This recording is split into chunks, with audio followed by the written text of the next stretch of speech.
জাতীয় সংসদ নির্বাচনে তফসিলের পর দেশ জুড়েই নির্বাচনী আলাপ। কেমন হবে এবারের ভোট, কতটা প্রতিদ্বন্দ্বিতাপূর্ণ হবে নির্বাচন, এমন সব প্রশ্নের চেয়ে জনমনে বড় যে শঙ্কা সেটি হচ্ছে আইনশৃঙ্খলা পরিস্থিতি নিয়ে। অবস্থার উন্নতি ছাড়া সুষ্ঠু ভোট সম্ভব না, এমনটাই মনে করছেন ভোটাররা।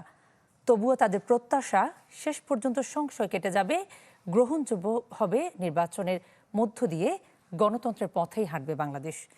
আশরাফুল আলম আকাশের রিপোর্ট, ছবি তুলেছেন নির্মল চন্দ্র। এটা কি? ও এটা কেন তুমি জানো না? ইলেকট্রা দিচ্ছে এক্সচেঞ্জ অফার। হারুনুর রশিদ এবং জাকির হোসেন রাজধানীর গুলিস্তানের ফুটপাতে ফল বিক্রি করেন। কাজের ফাঁকে তাদের আড্ডাতেও ঘুরে ফিরে আসে নির্বাচনী আলাপ। নির্বাচন হবে, এটা তো খুশির বিষয়, এটা ভালো ভালো লক্ষণ। নির্বাচনের তফসিল ঘোষণার ফলে তাদের বিশ্বাস, মানুষ ঠিকঠাক ভোটাধিকার প্রয়োগ করতে পারলে সমৃদ্ধ হবে দেশ। তফসিল ঘোষণা হয়েছে, নির্বাচন সরকার হলে দেশ কন্ট্রোলে নিব, বাজার সদায় মনিটরি করব, দেশ সুখ শান্তি আসবে। একটা নির্বাচিত সরকার আসলে আমরা আশাবাদী যে আমরা ব্যবসা বাণিজ্য ভালো হবে। ২৪-এর গণঅভ্যুত্থানের মধ্য দিয়ে নতুন বাংলাদেশের স্বপ্ন দেখে এদেশের মানুষ। কিন্তু রাজনৈতিক অস্থিরতা আর অনিশ্চয়তায় কেটে গেছে ১.৫ বছর। অনেকেই ভোট দেওয়ার সুযোগ পায়নি গত কয়েকটা নির্বাচনে। আর যারা এবারই নতুন ভোটার, তফসিলের খবরে তাদের মাঝে স্বস্তি আর উচ্ছ্বাসের পাশাপাশি আছে শঙ্কাও। নতুন ভোটার হিসেবে আমি সুস্থ এবং শৃঙ্খলা বজায় রেখে আশা করি সবাই যেন সুস্থভাবে ভোট দিতে পারে। আমরা জাস্ট চাই যে যে আসুক সে যেন সমস্যাগুলো, বাংলাদেশের সমস্যাগুলো দূর করার জন্য দরকারি স্টেপসগুলো নেয়।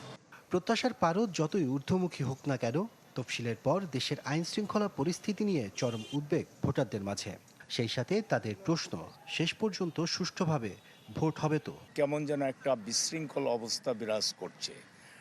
এখান থেকে উত্তরণ ঘটাইতে হইলে ডক্টর ইউনূস সরকারকে একটা শক্ত ভূমিকা নিতে হবে।